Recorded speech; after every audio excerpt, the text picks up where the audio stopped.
আসসালামু আলাইকুম গাইস, কেমন আছো? আশা করছি ভালো আছো। আপনারা যারা রীতিমতো আমার ভিডিও দেখেন তারা নিশ্চয়ই জানেন যে আমার দুটি কবুতরের লফট আছে।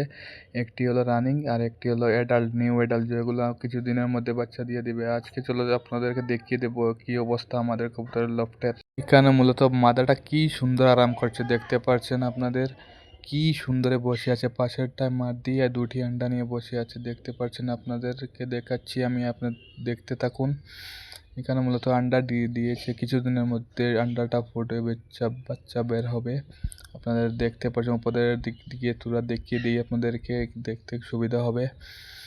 এখানের বাচ্চাগুলো খুব সুন্দর বেরিয়ে আসে, কিন্তু কোয়ালিটি ফুল একদম।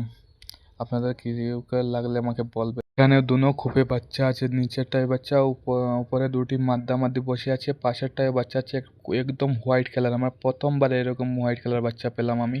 এখানে দেখছেন কি সুন্দর ব্ল্যাক অ্যান্ড হোয়াইট দুটি বাচ্চা বেরিয়ে আসছে। আপনারা শুধু মাশাল্লাহ বলবেন, কি সুন্দরভাবে এখানে বসে আছে। পাশের কুপেটায় প্রথমবারে আমার এখন হোয়াইট বাচ্চা বেরিয়ে এলো। প্রথমবারের একটি বাচ্চা হোয়াইট পেলাম। দুটা মাদ্দি বসে আছে, পাশে কোনারে একটা বাচ্চা বসে আছে পুরা হোয়াইট। আমার প্রথমবার এরকম বাচ্চা বেরিয়ে এলো আমার লফটে। চলো নিউ লফটটা দেখিয়ে চলে আসি। এখানে দেখতে পাচ্ছি আমার নিউ লফট, এটা হলো আমার নিউ অ্যাডাল্ট যেগুলো কবুতর এখানে সব থাকে।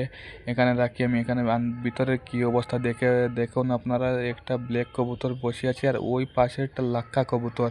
আমরা ওকে মাসাক্কলি বলে ডাকি, আপনারা কী বলে ডাকেন আমাকে একটু জানিয়ে দেবেন। আমি কি কবুতরকে খাবার দিয়েছি মূলত মাসাক্কলির জন্য। ইটের গুঁড়া, চাউল, ধান আর পানি রেখেছি। এখানে দেখতে পাচ্ছেন আপনারা কি সুন্দরে। আপনারা চাইলে এরকম রাখতে পারেন। আপনার চ্যানেলে নতুন হয়ে থাকলে সাবস্ক্রাইব, আর ফেসবুকে দেখে থাকলেন ফলো করে রাখবেন আমাকে। এখানে দেখতে পাচ্ছেন মাসাক্কলি আমার বসে আছে। এখানে কবুতর, ব্ল্যাক কালার কবুতরের ঘরের কী অবস্থা দেখতে পাচ্ছেন না, কি সুন্দর করে রেখেছি আমি। আপনারা চাইলে এরকম রাখতে পারবেন। এখানে মূলত আমের সাথে খাঁচা আছে, ও খাঁচা ওর প্লেট বলতে এখানে ভিতরে কী আছে, ফেদারগুলো পড়ে আছে মশাকালি কবুতরের জন্য এটা রেখেছিলাম আমি। এখানে ওরা বসে। সকাল থেকে কি বারিশ হচ্ছে আমাদের এখানে। আপনাদের এখানে কি বারিশ হচ্ছে আমাকে বলে কমেন্ট করে জানাবেন। এখানে মূলত আমার নিউ এডাল কবুতরগুলো ওখানে খানা খাচ্ছে দেখতে পাচ্ছেন। আমারগুলো এরকম খানা খায় দেখতে পাচ্ছেন। আপনার কি সুন্দর লাগছে না বলে কমেন্টে বলে জানাবেন আমাকে কেমন লাগছে। আপনারা চাইলে এরকম ছেড়ে দিয়ে কবুতর পালন করতে পারেন। আমি মূলত মুক্ত ছেড়ে দিয়ে কবুতর পালন করি। এখানে দেখতে পাচ্ছেন কি সুন্দর বসে আছে।